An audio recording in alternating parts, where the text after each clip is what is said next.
Hey guys, BoHD here from How To and More, and I've got the all-new Samsung Galaxy Note 10.1 2014 edition right here. So I'm going to go ahead and unbox this guy for you and give you my first impressions by first taking a look at the outside of the box. So taking a quick look at the outside of the box, you'll see Samsung's familiar wood-themed case, which seems to hold most of Samsung's new devices nowadays. It would be mind-numbingly awesome if this case were made of actual wood, but it's not, so it looks like we're going to have to stick with this imitation wood in the meantime.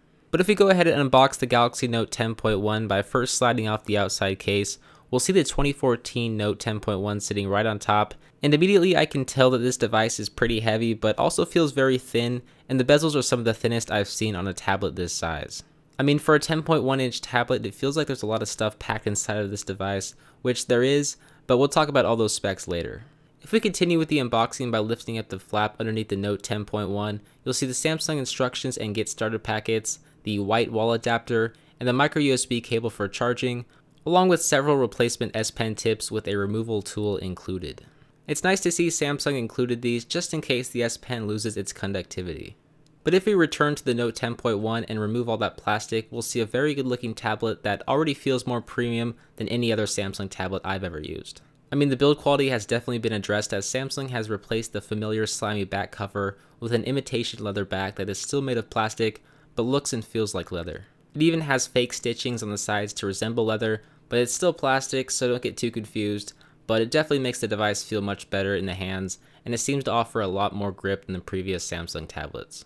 Now if we take a look at the outside of the 2014 Note 10.1, you'll see the sleep on and off button and volume controls along with the IR blaster on the top of this device. You'll find the one speaker port and 3.5mm headphone jack on the left hand side, and the other speaker on the right hand side next to the S Pen and micro SD card slot. Then there is nothing on the bottom except for the standard micro USB port for charging, and then on front of the Note you'll see the Samsung logo on top next to the 2-megapixel front facing camera and proximity sensors with the standard home button and menu and back capacitive touch buttons down below. And then last but not least comes the 8-megapixel camera and flash on the back.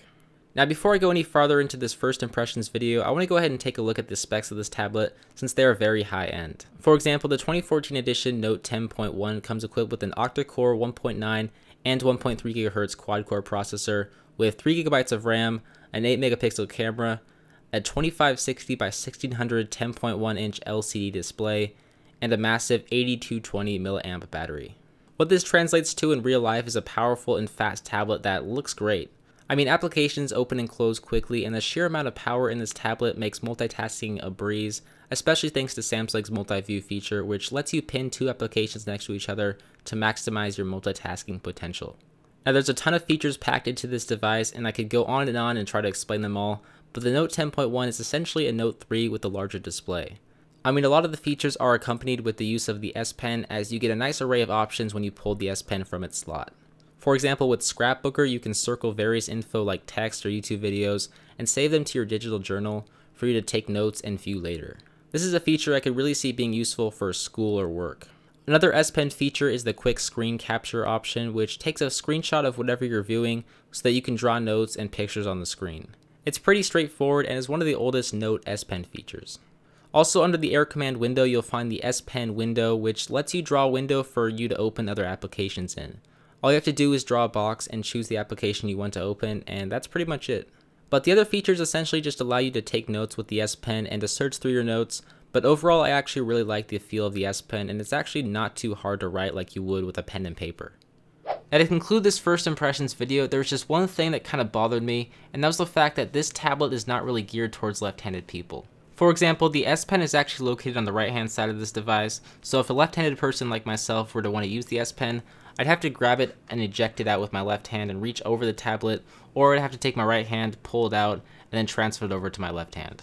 Now this isn't going to be a problem for most people since most people are right-handed, but if you guys are left-handed, you're definitely going to want to keep this in mind. But this is my first impressions video and it's not my full review, so I'm going to have more time to use this tablet and see how it affects my daily usage.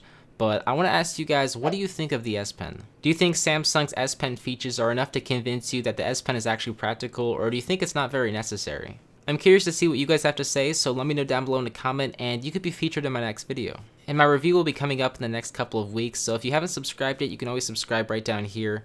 But with that said, that's going to about do it for this video, guys. If you haven't checked out my last video taking a look at the world's thinnest tablet, you can do that right down below, or you can take a look at my review of the LG G2. But as always, guys, I'm BoHD from How To and More. Thanks for watching.